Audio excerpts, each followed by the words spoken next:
बोलिए श्री गुरुदेव महाराज की। सही करती है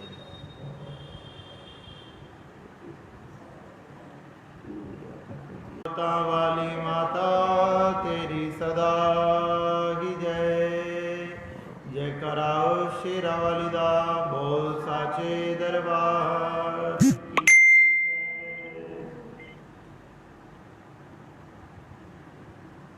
माँ भगवती की असीम अनुकंपा से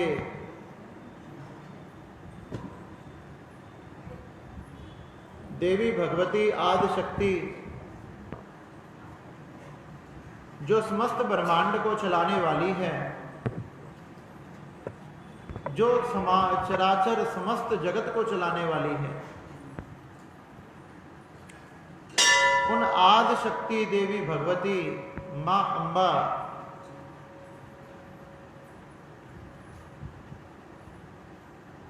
की असीम कृपा से, असीम अनुकंपा से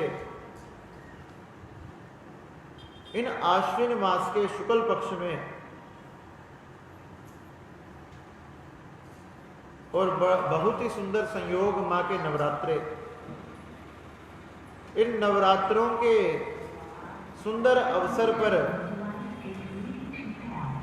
मां भगवती की ये परम पवित्र अत्यंत सुंदर कथा,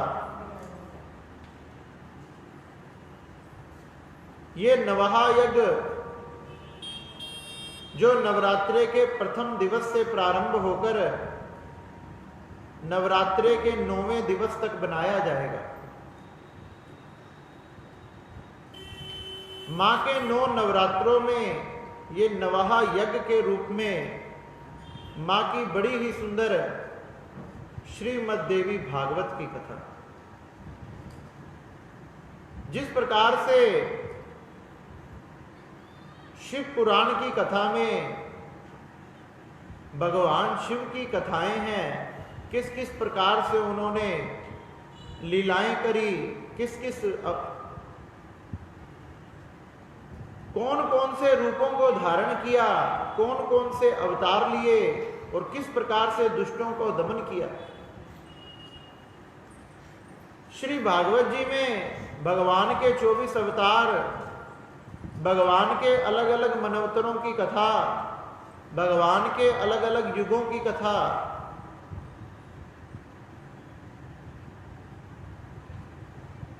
और भगवान के श्री कृष्णा अवतार की कथा और उनकी संपूर्ण लीला श्री भागवत जी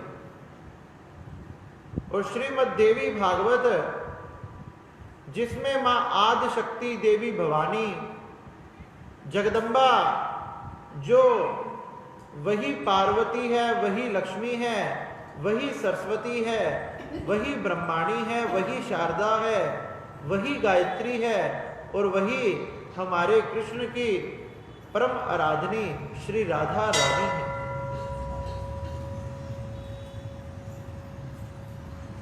ये शक्ति एक ही है, जिसके अलग अलग रूप हैं, अलग अलग रूपों में अलग अलग लीलाएं करती है। मां देवी भगवती की कृपा से बड़ी ही सुंदर मां का ये नवहा यज्ञ प्रारंभ होने जा रहा है, जिसमें शौनकादिक 88,000 ऋषियों ने नेमी शारण्य में विराजमान होकर, नेमी शारण्य में विराजमान होकर शौनकादिक 88,000 ऋषियों ने, जिनके मध्य में सहस्त्रों सूर्यों के समान श्री सुत जी महाराज पधारे। सहस्त्रों सूर्यों के समान प्रकाश जब श्री सुत जी महाराज 88,000 शौनकादिक ऋषियों के बीच में पधारे, तो चारों तरफ प्रकाश ही प्रकाश फैल गया, मानो आज भगवान सूर्य नारायण अपने पूर्ण रूप से प्रकट हो गए हैं। शौनकादिक 88,000 ऋषि और आगे उनके बालक उनके पौत्र, उनके परपौत्र, उनका परिवार, इस प्रकार से लाखों करोड़ों गुना आज ऋषि महात्मा नैमिषारण्य तीर्थ में विराजमान है। नैमिषारण्य तीर्थ में करोड़ों लाखों हजार महात्मा विराजमान हैं और जिनके बीच में श्री सूत जी महाराज पधारे। सभी ने बड़ा ही भव्य स्वागत किया, चरणों को गंगा जल आदि से धुलवाया, उनका पूजन किया और सुंदर वट वृक्ष के नीचे आसन लगाकर श्री सूत जी महाराज को आसन पर बिठाया। श्री सूत जी महाराज शौनकादिक 88,000 ऋषियों की इस प्रकार से स्वागत देखकर बड़े प्रसन्न हुए। श्री सूत जी महाराज कहने लगे कि हे शौनकादिक 88,000 ऋषियों, आप बड़े पवित्र हैं, जो आपकी बुद्धि हर समय धर्म कार्य में लगी रहती है। हे शौनकादिक 88,000 ऋषियों, आप नैमिषारण्य तीर्थ में क्या कर रहे हैं? श्री सूत जी महाराज, हम नैमिषारण्य तीर्थ में भगवान को प्राप्त करने के लिए 1000 वर्षों का एक यज्ञ कर रहे हैं, और जिस यज्ञ में आप पधार गए तो मानो वो यज्ञ हमारा पूर्ण हो गया हो। अरे जिस यज्ञ में बड़े बड़े महात्मा, दिव्य पुरुष आदि पधार भी जाएं तो मान लो उन दिव्य पुरुषों के रूप में भगवान नारायण, भगवान परमात्मा, देव शक्ति आदि भवानी उस यज्ञ में पधार गई है और सब पर कृपा कर दी है। इस प्रकार से शौनकादिक 88,000 ऋषियों ने श्री सूत जी महाराज से कहा और कहने लगे कि हे सूत जी महाराज, मोक्ष को देने वाली हमने बहुत सी कथाएं सुनी, किस प्रकार से मोक्ष की प्राप्ति होती है। हमने भागवत जी को सुना, शिव पुराण को सुना। हम ऐसी कोई कथा सुनना चाहते हैं जिससे भक्ति की प्राप्ति हो, भगवान की हमेशा हम पर कृपा बनी रहे, हम उनके चरणों के निकट बने रहें, और आप कृपया करके हमें आदि शक्ति मां भवानी की कथा सुनो। श्री सूत जी महाराज बड़े ही प्रसन्न हुए, शौनकादिक 88,000 ऋषियों को कहने लगे कि हे ऋषियों, तुम बड़े धन्य हो। अरे आप बड़े धन्य हो जो आपने इतना सुंदर प्रश्न किया जो जगत के कल्याण का साधन बनेगा। कहने लगे श्रीमद् देवी भागवत कथा ही एक ऐसी कथा है जो संसार सागर से पार करने वाली तथा मुक्ति तथा भक्ति दोनों को देने वाली है। अरे ये मुक्ति मोक्ष आदि तो प्रदान करती ही करती है, लेकिन ये भगवान की भक्ति, मां जगदम्बे भवानी अंबे की भक्ति भी प्रदान करती है। श्री शौनकादिक 88,000 ऋषि पूछने लगे, हे महाराज, हे सूत जी महाराज, मां की कथा किस प्रकार से भक्ति प्रदान करती है? क्या इस कथा को पहले किसी ने सुना है? श्री सूत जी महाराज कहने लगे, हां, इस कथा को पहले कई बार सुना गया। अरे मां ने अपने मुखार बिंद से ब्रह्मा विष्णु महेश आदि को सुनाया, वेद व्यास जी ने इसको लिखा और मैं वेद व्यास जी का शिष्य था और वेद व्यास जी ने इसे मुझे पढ़ाया। जब वेद व्यास जी मुझे ये पढ़ा रहे थे तो मैंने सुना था कि एक बार भगवान कृष्ण जब अपने घर वापिस नहीं लौटे, द्वारका वापिस नहीं लौटे, तो भगवान श्री वसुदेव जी ने इस कथा को सुना था। इस कथा के प्रभाव से ही भगवान कृष्ण वापिस द्वारका में लौट आए थे। शौनकादिक 88,000 ऋषि कहने लगे कि भगवान कृष्ण कहां खो गए? क्या भगवान कृष्ण भी कभी खो गए थे जो वसुदेव जी को चिंता हुई और उन्होंने कथा को सुना? हे सुजी महाराज, कृपया करके ये कथा हमें विस्तार से सुनाएं कि ये कथा कौन सी है। श्री सुजी महाराज कहने लगे कि आप जानते हो भगवान कृष्ण द्वारका में रहा करते थे और द्वारकाधीश कहलाते थे। महाभारत के युद्ध जैसे ही समाप्त हुआ, भगवान कृष्ण द्वारका चले गए और अपने परिवार के साथ आनंद से द्वारका में रहने लगे। आनंद से द्वारका में रह रहे थे। उन्हीं द्वारका में एक नगर का एक सत्राजित नाम का राजा था, जो भगवान सूर्य का बहुत बड़ा भगत था। घंटों घंटों तक भगवान सूर्य की उपासना करता, पूजा करता, मंत्र जाप आदि करता। पूजा पाठ मंत्र जाप आदि करता, जिसमें घंटों घंटों व्यतीत हो जाते थे। ना उसे खाने का, ना उसे पीने का, किसी चीज का होश नहीं रहता। हर समय भगवान सूर्य का ध्यान उसके मन में बना रहता।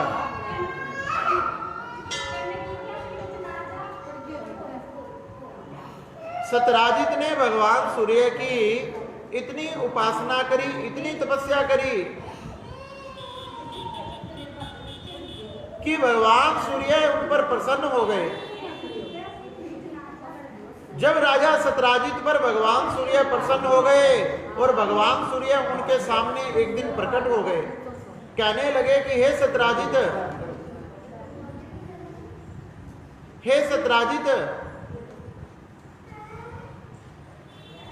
मैं तेरी भक्ति से, मैं तेरी तपस्या से प्रसन्न हूं। तू मांग ले, तू आज क्या मांगना चाहता है। आज मैं तुझे सब कुछ प्रदान कर दूंगा। सतराजित कहने लगा कि भगवान सूर्य, आपकी आशीर्वाद तथा आपकी कृपा मुझ पर बनी रहे, भला इससे बड़ा और क्या होगा। लेकिन भगवान सूर्य कहने लगे, नहीं सतराजित, तू कुछ मांग ले। जब सतराजित राजा चुपचाप खड़े रहे हाथ जोड़कर, तो भगवान सूर्य ने एक समंतक नाम की मणि सतराजित को प्रदान की। कहने लगे कि हे सतराजित, मैं तुझ पर बड़ा प्रसन्न हूं और मैं तुझे ये समंतक नाम की मणि प्रदान करता हूं। इस समंतक नाम की मणि से कभी तेरे राज्य में किसी प्रकार का कोई संकट नहीं आएगा और ना ही कोई कष्ट आएगा, और तो और तेरे राज्य में कभी भी किसी प्रकार के धन ऐश्वर्य आदि की कमी नहीं होगी। सतराजित राजा ने भगवान सूर्य से वह मणि प्राप्त करी और उस मणि को अपने गले में धारण कर कर अब द्वारका की तरफ बढ़ने लगा। जैसे ही अपने रथ पर सवार होकर उस समंतक मणि को गले में धारण कर कर द्वारका की तरफ बढ़ने लगा, तो क्या हुआ, जैसे ही द्वारका में अंदर सीमा के अंदर घुसा, तो सीमा के अंदर घुसते ही सारे द्वारका के लोग चकित रह गए। क्यों? क्योंकि जो सतराजित के गले में मणि विराजमान थी, उससे सहस्त्रों सूर्य के समान प्रकाश निकल रहा था। ऐसे लग रहा था कि रथ पर सवार होकर भगवान सूर्य ही सामने से आ रहे हैं। भगवान सूर्य ही सामने से आ रहे हैं। सारे नगर निवासी सोचने लगे कि आज द्वारका में भगवान सूर्य आ गए। स्वर्ग द्वारका वासी भागे भागे द्वारकाधीश भगवान श्री कृष्ण के पास गए। द्वारकाधीश भगवान श्री कृष्ण के पास जाकर कहने लगे कि हे कृष्ण भगवान, हे द्वारकाधीश, हे हमारे नाथ, आज हमारी नगरी में भगवान सूर्य आ रहे हैं, भगवान सूर्य नारायण आ रहे हैं। वह ऐसा कह ही रहे थे, इतने में तो सामने से सतराजित आ गया। अरे भगवान कृष्ण कहने लगे कि ये सूर्य नहीं है। अरे जिसे तुम सूर्य मान रहे हो वो सूर्य नहीं है, अरे ये तो सतराजित है।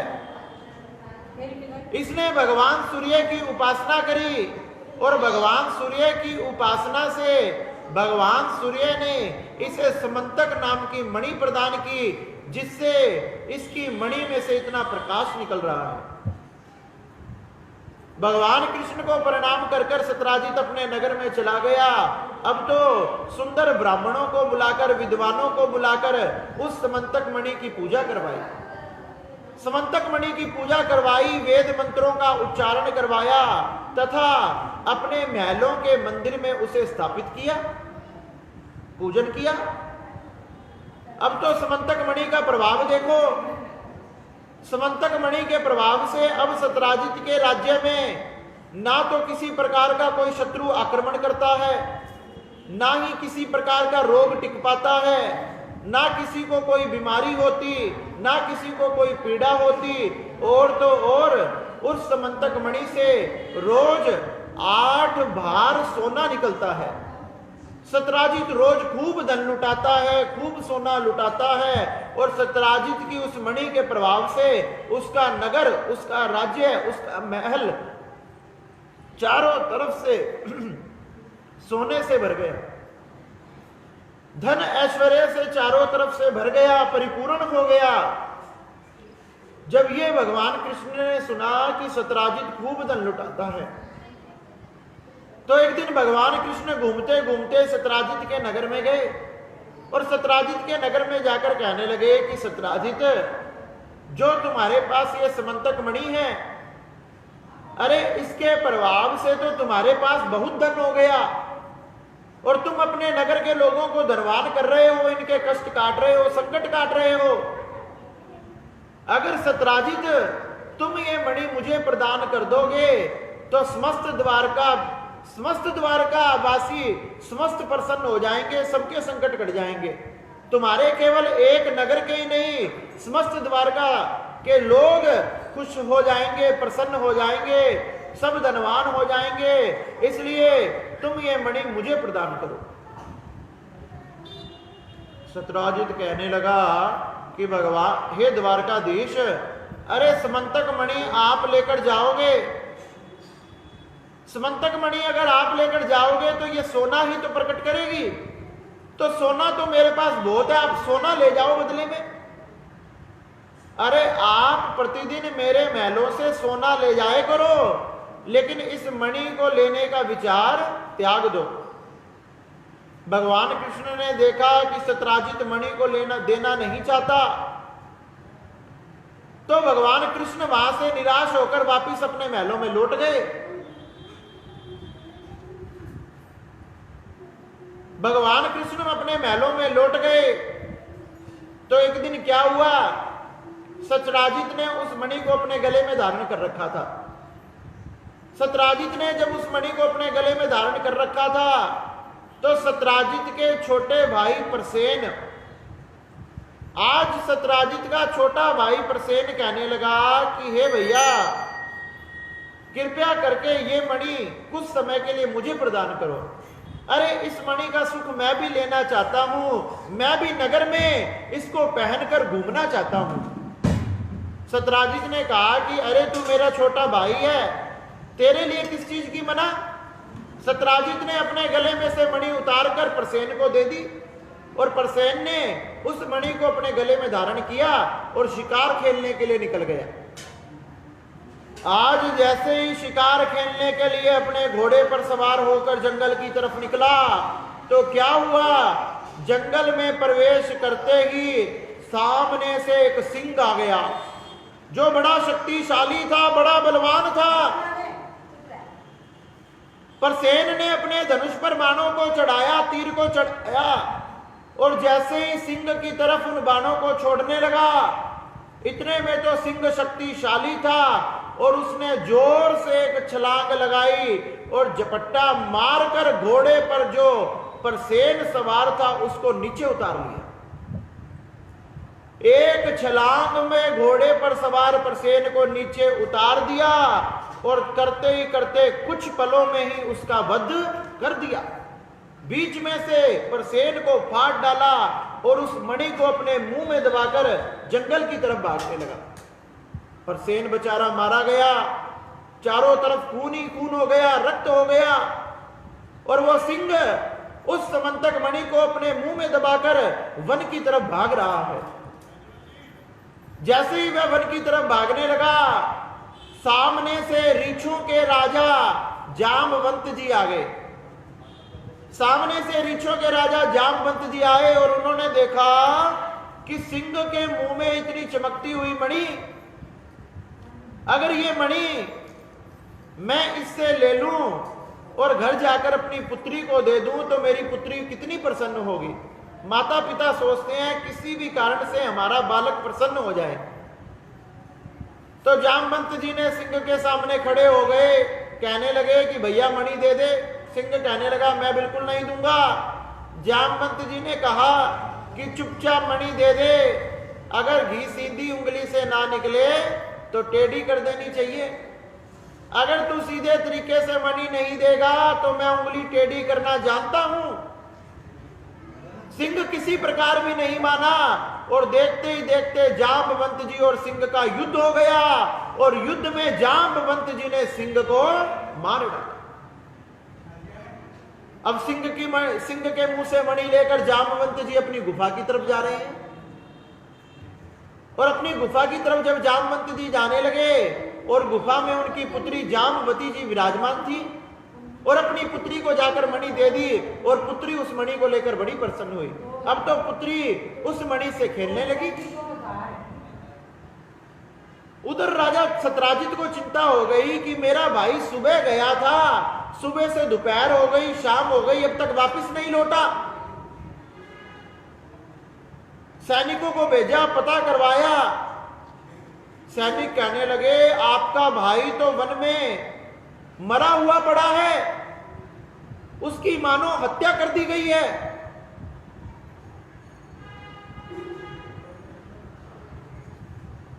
जैसे ही सत्राजित ने सुना अब तो सीधा शक भगवान कृष्ण पे गया। अरे मेरा भाई मेरी मणि को लेकर गया था और भगवान कृष्ण उस दिन मांगने आए थे और अगर मैंने उन्हें मणि दे दी होती तो आज मेरा भाई ना मारा जाता। देखो कृष्ण ने क्या किया, मणि भी ले गए और मेरे भाई को भी मार डाला।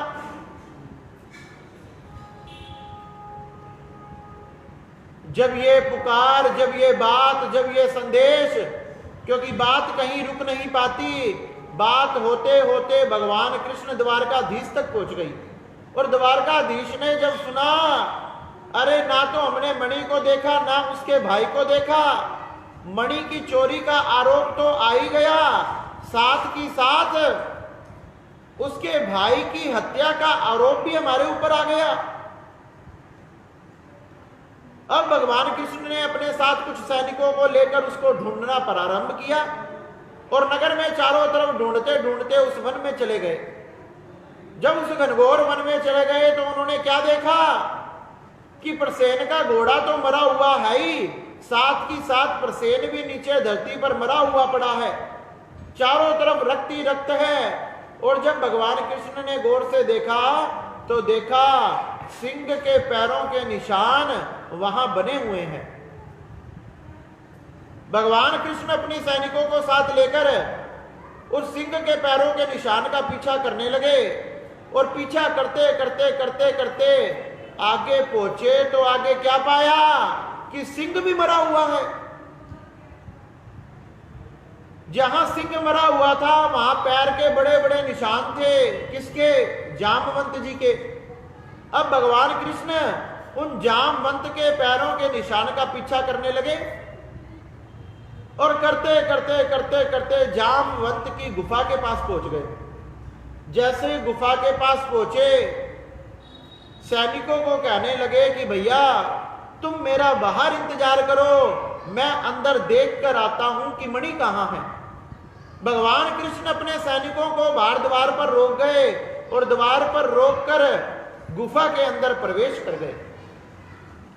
जब गुफा के अंदर प्रवेश किया भगवान कृष्ण ने देखा कि एक कन्या उस मणि के साथ खेल रही है। भगवान कृष्ण ने कहा कि ये मणि मुझे प्रदान करो। जैसे ही उस जामवती ने देखा कि ये कौन है और अचानक हमारी गुफा में कैसे आ गया, ये मणि को कैसे मांग रहा है, जैसे ही उनकी जामवती जी घबराने लगी तो जामवंत जी को खबर लग गई जामवंत जी गुफा के अंदर से गड़गड़ाहट करते हुए, गर्जना करते हुए जामवंत जी गुफा के अंदर से भागे भागे आए और जैसे ही भगवान कृष्ण को सामने देखा तो कहने लगे कि तुम कौन हो। भगवान कृष्ण कहने लगे कि ये मणि मुझे प्रदान करो। जामवंत जी कहने लगे मणि मैं किसी प्रकार से भी प्रदान नहीं करूंगा। भगवान कृष्ण कहने लगे कि अगर तुम मुझे मणि नहीं दोगे तो मैंने युद्ध कर कर तुमसे मणि लेनी पड़ेगी, क्योंकि मणि तो मैं लेकर जाऊंगा, इसी से तो मेरा जो कलंक लगा है वो मिटेगा। जामवंत जी कह हंसने लगे, अरे बालक तू मुझसे लड़ेगा? अरे तू जानता नहीं मैं कौन हूं? मैं रीछों का राजा जामवंत हूं, ब्रह्मा जी का पुत्र हूं। जामवंत जी कौन है? ब्रह्मा जी के पुत्र। अरे मैं ब्रह्मा जी का पुत्र हूं, शक्तिशाली हूं। करते ही करते दोनों में युद्ध होने लगा और ये युद्ध 27 दिनों तक चला, सुबह शाम दिन रात। 27 दिन तक युद्ध अंदर चलता रहा और बाहर जो सैनिक खड़े थे वो भगवान कृष्ण का इंतजार कर रहे हैं। 1 दिन व्यतीत हो गया, 2 दिन व्यतीत हो गए, 3 दिन, 4 दिन, 5 दिन, 6 दिन, 10 दिन, 11 दिन, 12 दिन। जब उन सैनिकों को बाहर द्वार पर खड़े हुए 12 दिन व्यतीत हो गए तो उनको ऐसे लगने लगा कि अब द्वारकाधीश अंदर से बाहर नहीं लौटेंगे, अब भगवान कृष्ण अंदर से बाहर नहीं आएंगे और ये खबर हमने जाकर वसुदेव जी को देनी चाहिए, इनके पिता को देनी चाहिए। सभी सैनिक रोते हुए, बिलखते हुए, निराश होकर द्वारका की तरफ बढ़ने लगे और जैसे ही सभी सैनिकों को अकेले आते हुए देखा, नगरवासियों ने, समस्त नगरवासी रोने लगे, विलाप करने लगे कि हमारे द्वारकाधीश कहां गए। सैनिकों से पूछ रहे हैं कि भगवान कृष्ण कहां है, कृष्ण कहां है, कान्हा कहां है, हमारा लाला कहां है, लेकिन सैनिक कुछ नहीं बोल पा रहे। सबकी आंखों से आंसू निकल रहे हैं। अब तो सारे नगर निवासी उन सैनिकों के साथ महलों में गए और महलों में जहां वसुदेव जी विराजमान थे वो सैनिक उनके सामने रोने लगे, बिलखने लगे कि हे वसुदेव जी। वसुदेव ने पूछा कि सैनिकों क्या हुआ? अरे तुम मणि का पता लगाने गए थे, क्या मणि मिली या नहीं मिली? और अगर मणि प्राप्त हो गई है तो कृष्ण कहां है? और सैनिक रो रहे हैं, बिलख रहे हैं, कुछ बता नहीं पा रहे। वसुदेव अपने सिंहासन से नीचे उतर कर आए, कहने लगे अरे भैया बात तो बताओ क्या हुई? कहने लगे महाराज अरे हम परसेन को ढूंढने गए, परसेन मरा हुआ मिला जिसे सिंह ने मार दिया, और सिंह का पीछा करने लगे तो सिंह भी मरा हुआ मिला, और भगवान आगे हम जाने लगे तो भगवान कृष्ण एक गुफा में प्रवेश कर गए। उन्होंने कहा कि तुम मेरा दरवाजे पर इंतजार करना, मैं जल्दी आ रहा हूं। और महाराज आपको क्या बताएं, इंतजार करते करते सुबह से शाम हो गई, रात हो गई, और तो और 1 दिन, 2 दिन, 10 दिन, 12 दिन व्यतीत हो गए, लेकिन आज तक कृष्ण अंदर से बाहर नहीं आए। वसुदेव जी ने जैसे ही सुना, उनकी पटका, उनकी माला, उनके हाथ में जो भी वस्त्र आदि थे सब कुछ नीचे गिर गए। जैसे ही रुक्मिणी ने सुना सबके होश उड़ गए, जैसे ही मां ने सुना, देवकी ने सुना, सबके मानो रोंगटे खड़े हो गए कि हमारा कृष्ण वापस नहीं लौटा। सारी द्वारका अब शोक में डूब गई कि भगवान कृष्ण कहां गए।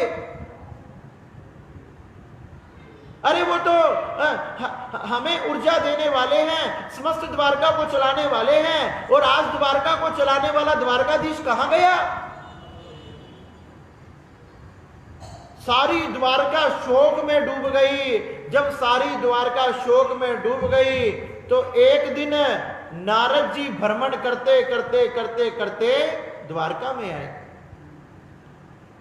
आज जैसे ही नारद जी द्वारका में आए, सबका उतरा हुआ चेहरा देखा, कोई सैनिक रो रहा है, कोई पत्नी रो रही है, कोई पुत्र रो रहा है, यहां तक कि मां की आंखों से आंसू निकल रहे हैं और वसुदेव जी से भी अपने आंसू रोके नहीं जा रहे। नारद जी ने देखा, अरे वसुदेव जी क्या हुआ, आज आप सबका चेहरा लटका क्यों हुआ है, क्या कारण है? वसुदेव जी कहने लगे, नारद जी मैं क्या बताऊं, अरे सतराजित के पास एक मणि थी, उसका कलंक भगवान, उसका कलंक कृष्ण पर लग गया और कृष्ण ने कहा कि मैं मणि ढूंढ कर लाऊंगा। सैनिकों को साथ लेकर गया, गुफा में प्रवेश कर गया, सैनिक बाहर खड़े रहे, 10 से 12 दिन हो गए हैं लेकिन कृष्ण लौट कर नहीं आया और आज 16-17 दिन हो गए हैं। नारद जी ने कहा कि वसुदेव, अरे वो कृष्ण है, तुम उनकी चिंता मत करो। लेकिन कहने लगे, एक माता पिता को, पत्नी को, पुत्रों को चिंता ना हो, ये कैसे हो सकता है? नारद जी कोई ऐसा उपाय बताओ कि हमारी चिंता मिट जाए और हमारा पुत्र जल्दी से जल्दी घर आ जाए। नारद जी कहने लगे, नेकी और पूछ पूछ, अरे आदि शक्ति मां भवानी की आराधना करो। मां जगदम्बे जो समस्त ब्रह्मांड को चलाने वाली है, समस्त जगत को प्रकट करने वाली है, समस्त चराचर जगत को शक्ति देने वाली है, जिसकी कृपा से सारा जगत चलता है, आप उसकी आराधना करो। वसुदेव जी कहने लगे कि मां जगदम्बा की आराधना हम किस प्रकार से करें, हम क्या करें? कहने लगे वसुदेव जी, आप श्रीमद् देवी भागवत की कथा सुनो। अगर आपने श्रीमद् देवी भागवत की कथा सुन ली तो मां भवानी की, जगदम्बे की आप पर कृपा हो जाएगी और अगर उनकी कृपा हो गई तो ऐसा कोई भी कार्य नहीं है जो जगत में नहीं हो सकता। नारद जी, अगर आपने हमें इतना अच्छा उपाय बताया है तो कृपया करके आप ही हमें ये कथा सुनाओ, आप ही हमें ये कथा सुनाओ। सुंदर आसन लगाया गया, कथा की तैयारियां की गई, मंडप बनाया गया तथा मंडप बनाकर चारों तरफ द्वारका में ऐलान कर दिया गया, ढिंडोरा पीट दिया गया कि कल सुबह से मां जगदम्बे की श्रीमद् देवी भागवत की कथा प्रारंभ होने जा रही है। भगवान कृष्ण के लिए सभी समय पर आए तथा इस कथा का पान करें, रस का पान करें, जिससे हमारे कृष्ण की प्राप्ति हमें जल्द से जल्द होगी। कथा का आयोजन किया गया और नारद जी ने बड़ी ही सुंदर कथा को कहना प्रारंभ किया। 9 दिन तक ये कथा चली।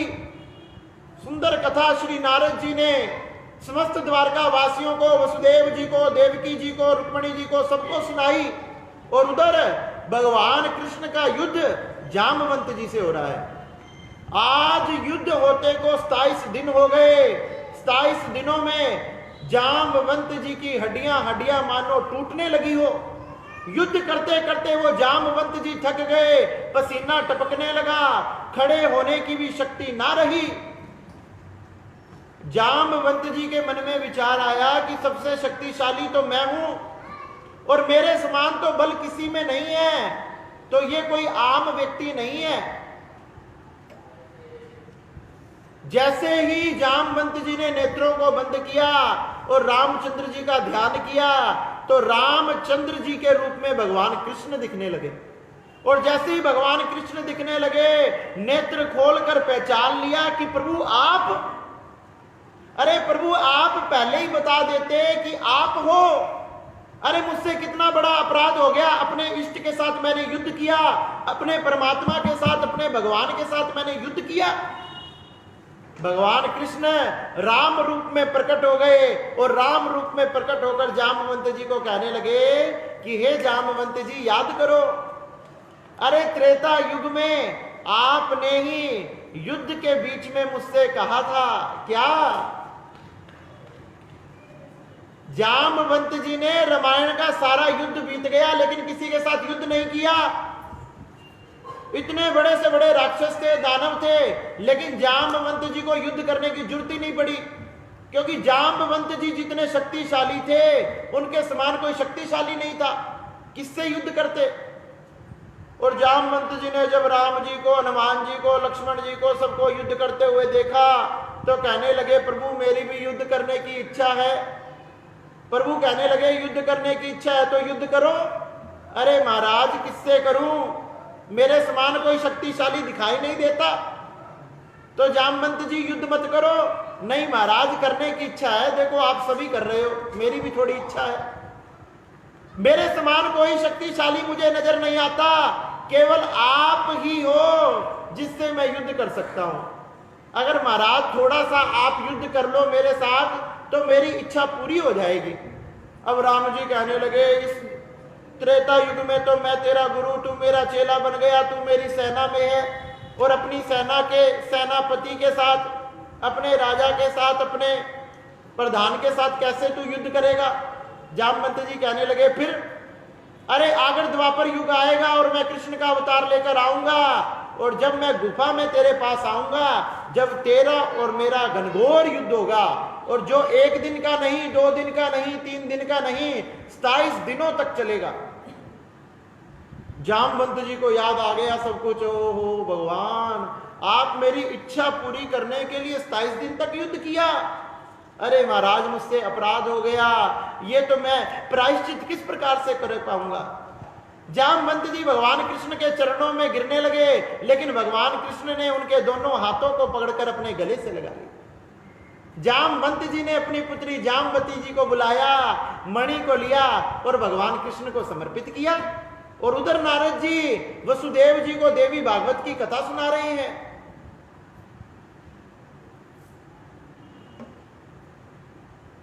जामवंत जी कहने लगे कि हे प्रभु, मेरी ये कन्या है छोटी सी, आप इसे भी अपने साथ ले जाएं, इसके साथ विवाह करें।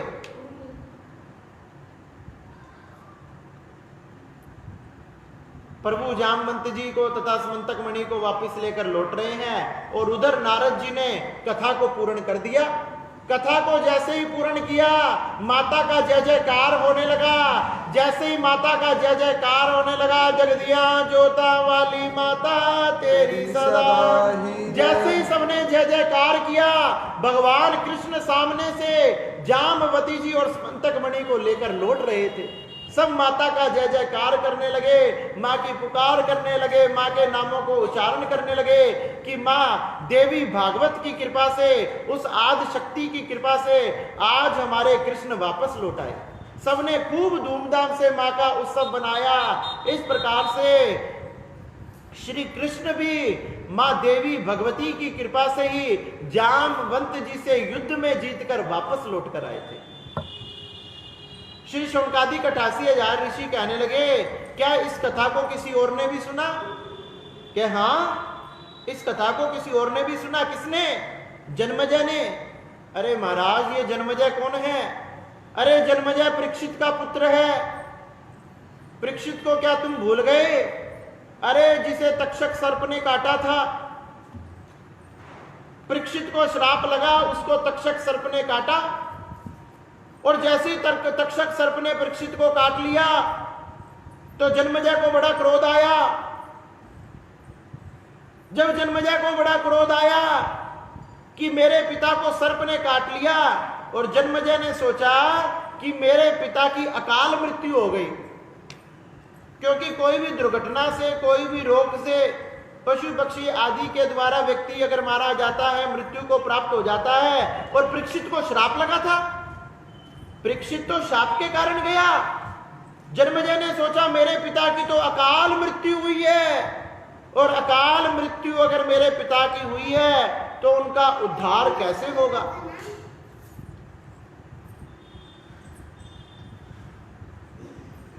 सर्पों को मारना प्रारंभ किया, सभी सर्पों को मारने लगे। किसी ने आकर रोका, भैया सर्पों को मारने से क्या होगा?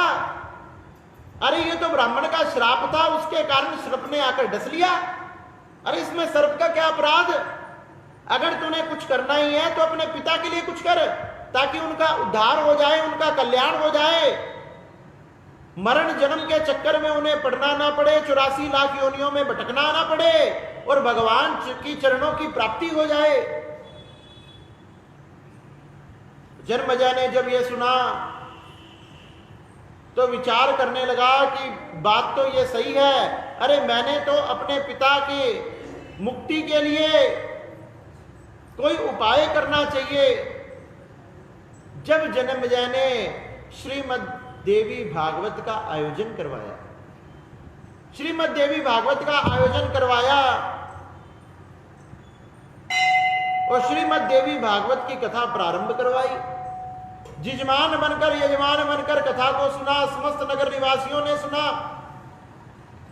बड़ी ही सुंदर देवी भागवत की कथा प्रारंभ हुई और जैसे ही कथा पूर्ण हुई, देव शक्ति आदि भवानी प्रकट हो गई और प्रकट होकर नाना प्रकार के आशीर्वाद जन्मेजय को प्रदान किए कि जिसके वंश में, जिसके परिवार में तेरे जैसा पुत्र प्रकट हो जाए, उसके पिता क्या, परपिता क्या, उसकी तो हजारों पीढ़ियां तर जाती है।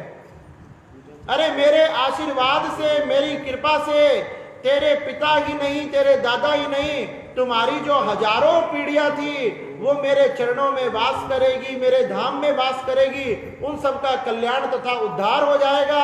और तूने मेरी कथा को सुना है, तुझे निष्कंटक राज्य की प्राप्ति होगी, समस्त सुखों की प्राप्ति होगी तथा तेरी भी मुक्ति तथा भक्ति दोनों प्राप्त होगी। मां भगवती की कृपा से जन्मेजय को भक्ति तथा मुक्ति दोनों प्राप्त हुई, परीक्षित का उद्धार हुआ, कल्याण हुआ।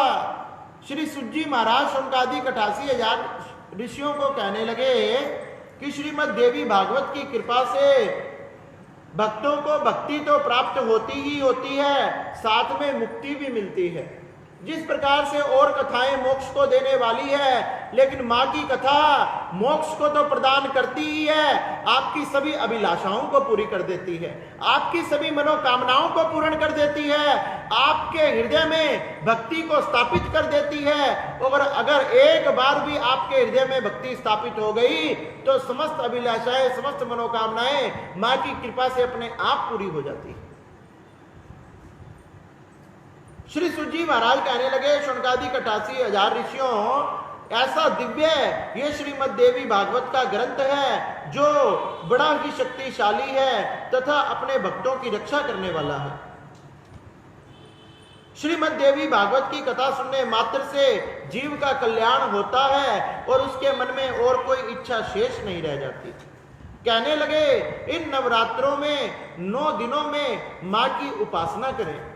मां की उपासना करने से मां बड़ी प्रसन्न होती है तथा अपने भक्तों पर कृपा करती है। श्री सुजी महाराज कहने लगे कि हे शौनकादिक 88,000 ऋषियों, नवरात्रे में प्रतिपदा से, प्रथम तिथि से ही 9 दिन तक नवरात्रे, 9वीं तिथि तक नवरात्रे बनाए जाते हैं। नवरात्रे अर्थात 9 रात्रि नवरात्रे। कई लोग इसमें प्रथम से लेकर 9वें दिन तक व्रत रखते हैं और 10वें दिन पारण करते हैं, उनको 9 नवरात्रों का फल लगता है। कई व्यक्ति इसमें 3 व्रत करते हैं, 2 व्रत करते हैं, कोई पहला व्रत करता है, कोई लास्ट वाला करता है, कोई अष्टमी तथा नवमी का करता है, कोई सप्तमी अष्टमी का करता है, कोई फलिहार खा के करता है और कोई एक समय भोजन करके भी कर लेता है। श्री सुजी महाराज कहने लगे, नवरात्रों में किसी प्रकार से भी मां के लिए व्रत रखे जाएं, मां का पूजन किया जाए तो मां सभी प्रकार की मनोकामनाओं को पूर्ण करती है। ये नवरात्रे मां की भक्ति को देने वाले हैं तथा कहने लगे, जो सप्तमी, अष्टमी तथा नवमी का व्रत करते हैं उसे त्रिरात्र व्रत कहा जाता है, 3 रात्रि का व्रत। कहने लगे, मां की 9 रूपों की पूजा इसमें होती है। पहले दिन में, नवरात्रों के प्रथम दिवस में मां शैलपुत्री का पूजन होता है। नवरात्रों का प्रथम दिवस मां शैलपुत्री के रूप में बनाया जाता है। नव दुर्गाओं में प्रथम स्थान मां शैलपुत्री का है। शैल का अर्थ हुआ पहाड़, पहाड़ तथा पर्वत से प्रकट होने के कारण मां का नाम शैलपुत्री पड़ा। कहने लगे मां शैलपुत्री की पूजा करने से आपको आत्मविश्वास प्राप्त होता है तथा आपको जीवन में इस दुनिया में ऊंचाइयां प्राप्त होती है। जिस प्रकार से जीव, जिस प्रकार से पर्वत, जितने भी पर्वत हैं, जैसे वो शिखरों को, आकाश को छूना चाहते हैं, अगर व्यक्ति मां शैलपुत्री की प्रथम नवरात्रे में पूजा करे तो वो भी व्यापार आदि में, यश में, धन में, सब चीजों में पर्वत की तरह ऊंचाइयों पर जाता है। मां शैलपुत्री की प्रथम दिवस में पूजा करने से मां शैलपुत्री बड़ी प्रसन्न होती है। इसमें मां को के भगत ऊर्जावान बनते हैं तथा समस्त शक्तिशाली बनते हैं, सुंदरता की प्राप्ति होती है। कहने लगे मां विद्या, धन, बल आदि को देने वाली है तथा मां की पूजा करने से जीवन में आने वाली सभी संकट तथा कठिनाइयां कट जाती है। जब दक्ष का यज्ञ हुआ तो दक्ष की पुत्री जो सती थी, सती का विवाह भगवान शंकर से हुआ और भगवान शंकर के साथ दक्ष का बड़ा विवाद था। कोई बात के कारण दक्ष ने बहुत बड़े यज्ञ का आयोजन किया और यज्ञ का आयोजन किया, सभी देवी देवताओं को बुलाया, लेकिन भगवान शंकर को नहीं बुलाया क्योंकि भगवान शंकर का अपमान करना चाहता था। लेकिन देवी सती अपने पिता के यज्ञ में जाना चाहती थी। भगवान शंकर ने बहुत बार मना किया, लेकिन देवी सती एक बार भी नहीं मानी। जब देवी सती नहीं मानी तथा वहां से जाने लगी तो भगवान शंकर ने उन्हें रोकना ना चाहा, क्योंकि भगवान शंकर ने देख लिया क्या कि इसकी मृत्यु निकट है। अगर इसकी मृत्यु यहां मेरे पास हो गई, मृत्यु तो इसकी होनी है क्योंकि काल इसका निकट है, या अगर मैंने इसे रोक लिया तो इसकी मृत्यु यहां होगी, और अगर इसे मैंने जाने दिया तो इसकी मृत्यु वहां होगी। जब इसकी मृत्यु निश्चित है, सब कुछ निश्चित है, तो मैं इसकी लीला में हस्तक्षेप क्यों करूं, मैं इसकी लीला में रुकावट क्यों करूं। तो भगवान शंकर ने सती को जाने दिया। जैसे ही सती जाने लगी, समस्त रुद्रगण, नंदीगण आदि पीछे भागते भागते गए, और जैसे ही द्वार पर सती नंदी पर सवार होकर पहुंची, दक्ष ने देखकर मुंह मोड़ लिया। दक्ष ने किसी प्रकार भी सती का स्वागत नहीं किया। आगे सती बढ़ी तो बहनों ने भी स्वागत नहीं किया। केवल एक मां ही थी जो प्रसन्न होकर अपनी पुत्री से मिली। पुत्री देवी सती मां से मिलने के बाद यज्ञ के मंडप में पहुंची, और जैसे ही यज्ञ के मंडप में चारों तरफ देखा तो क्या पाया, समस्त देवी देवताओं के सुंदर सुंदर स्थान बने हुए हैं, सबकी पूजा हो रही है, सबकी आहुति डाली जा रही है, लेकिन भगवान शिव का कहीं स्थान नहीं है। ये सब कुछ मां बर्दाश्त नहीं कर पाई, अपने पति का इतना बड़ा अपमान, जो परमपिता परमात्मा है, समस्त जगत को चलाने वाले हैं। देखते ही देखते मां ने योग अग्नि को प्रकट कर लिया, और जैसे ही योग अग्नि को प्रकट किया, नंदी रुद्रगण आदि मां को बचाने के लिए भागने लगे कि मां रुक जाओ, मां रुक जाओ, मां रुक जाओ, मां ये मत करो, मां ये मत करो। लेकिन देखते ही देखते सती ने उस योग अग्नि में अपने आप को विध्वंस कर दिया। चारों तरफ हाहाकार मच गया, भगवान शंकर को क्रोध आया, बड़ा भयंकर युद्ध हुआ, दक्ष का सिर काट दिया गया, बकरे का सिर लगाकर फिर यज्ञ पूरा करवाया। लेकिन वही सती अगले जन्म में हिमालय के यहां प्रकट हुई, पर्वत के यहां प्रकट हुई, पहाड़ के यहां प्रकट हुई, शैल के यहां प्रकट होने के कारण उनका नाम शैलपुत्री पड़ा। इसलिए नवरात्रे के प्रथम दिवस में मां शैलपुत्री की पूजा की जाती है। इस प्रकार से श्री सुजी महाराज ने शौनकादि 88,000 ऋषियों को यह श्रीमद् देवी भागवत की मां के प्रथम दिवस की मां शैलपुत्री की बड़ी ही सुंदर कथा सुनाई। बोलिए जगदियां जोता वाली माता तेरी सदाई जय। जय करा शेरा वाली दा बोल साचे दरबार की।